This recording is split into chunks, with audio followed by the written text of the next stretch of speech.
Bismillah, assalamualaikum warahmatullahi wabarakatuh. Alhamdulillahirabbil alamin. Wassalatu wassalamu ala Rasulillah wa ala alihi wa ashabihi wa mawalah. Asyhadu an la ilaha illallah wahdahu la syarika lah wa asyhadu anna Muhammadan abduhu wa rasuluh, amma ba'du. Allahumma inna nas'aluka ilman nafi'an wa rizqan thayyiban wa amalan mutaqabbala.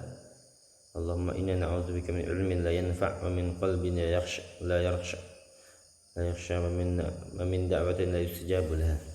Apa kabar anak-anakku semua? Mudah-mudahan kita senantiasa dalam diberi kesehatan oleh Allah Subhanahu wa taala, dan mudah-mudahan pandemi di negeri kita ini diangkat oleh Allah Subhanahu wa taala. Insyaallah taala kita akan melanjutkan pelajaran fikih kita. Kemarin kita telah mempelajari tentang salat khusyuk, hukum salat khusyuk, pelaksanaannya, tata caranya.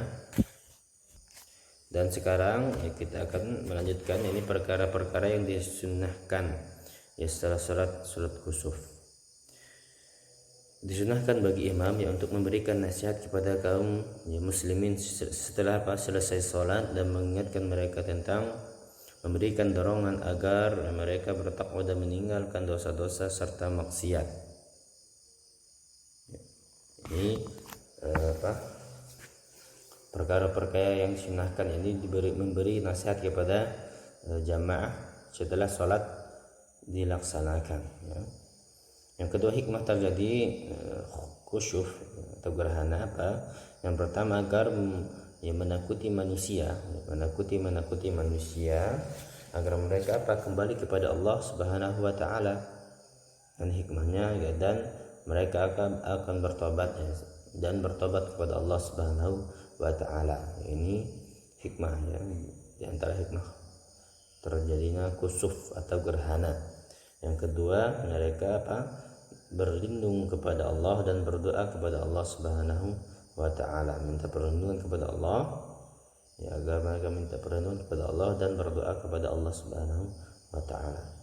Yang ketiga, beribadah kepada Allah dengan berbagai peribadatan, dari Abu Musa al-Asy'ari radhiyallahu anhu berkata, matahari mengalami gerhana.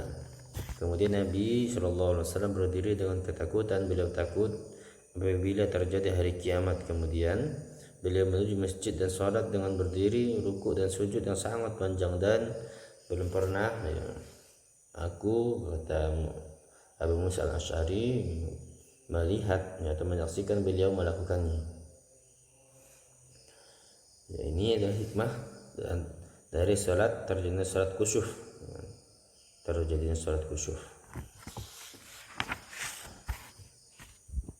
Untuk poin selanjutnya, ini pelajaran 4. Alhamdulillah kita telah melaksanakan pelajaran 3. Insyaallah kita akan melanjutkan pelajaran 4, yakni salat istisqa. Salat istisqa ini air merupakan salah satu karunia Allah yang terbesar untuk para hambanya. Dengan air ini kita bisa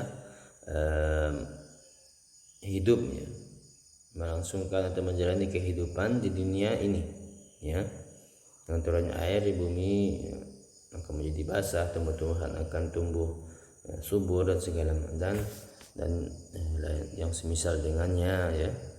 Dan hujan merupakan rahmat dari Allah Subhanahu wa taala, sebagaimana Allah Ta'ala berfirman dalam surah Al-Anbiya, a'udzubillahi minasyaitonir rajim, wa ja'alna minal ma'i kulli syai'in hayy. Dan kami jadikan air segala sesuatu yang hidup.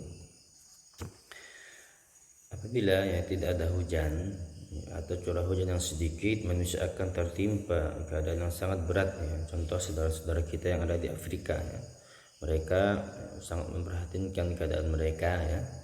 Mereka kekurangan air, bahkan air kotor pun mereka pakai, saking tidak adanya air bersih. Karena itu kita sangat bersyukur kepada Allah Subhanahu wa taala di negeri kita ini masih ditemukan air bersih. Meskipun ada orang yang di beberapa tempat tidak memiliki, tapi kita masih ada fasilitas, misalnya membeli PDAM dan segala macamnya, masih ada airnya. Sedangkan saudara-saudara kita yang ada di daerah Afrika asalnya, sebagian dari mereka itu ada yang kesusahan air. Ya, bahkan ya, di negeri-negeri yang terjadi peperangan ya, seperti Palestina saja, airnya ada tetapi diracuni. Nah, kita merasa bersyukur ya. Di negeri kita ini air melimpah banyak ya. Salat istisqa ya, maknanya setelah kita membahas masalah air ya. Masalah air. Salat istisqa ya, ini maknanya apa? Meminta hujan turun kepada Allah Subhanahu wa taala.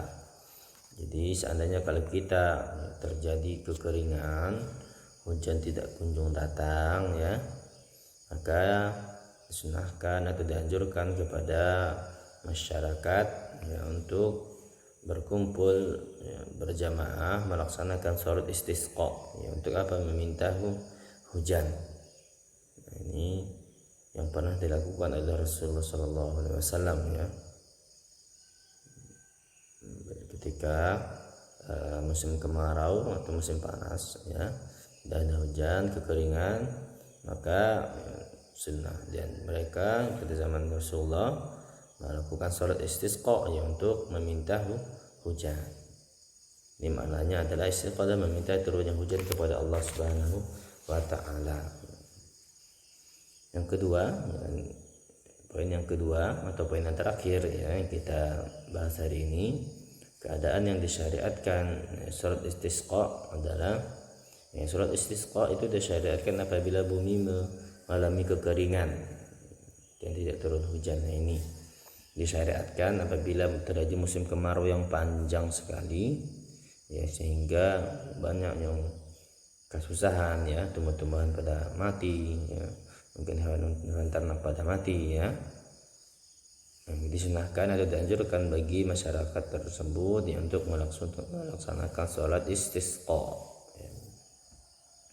Ya, mungkin ini yang dapat kita sampaikan. Lebih kurang mohon dimaafkan ya. Subhanakallahumma wa bihamdika asyhadu an la ilaha illa anta astaghfiruka wa atubu ilaik. Assalamualaikum warahmatullahi wabarakatuh.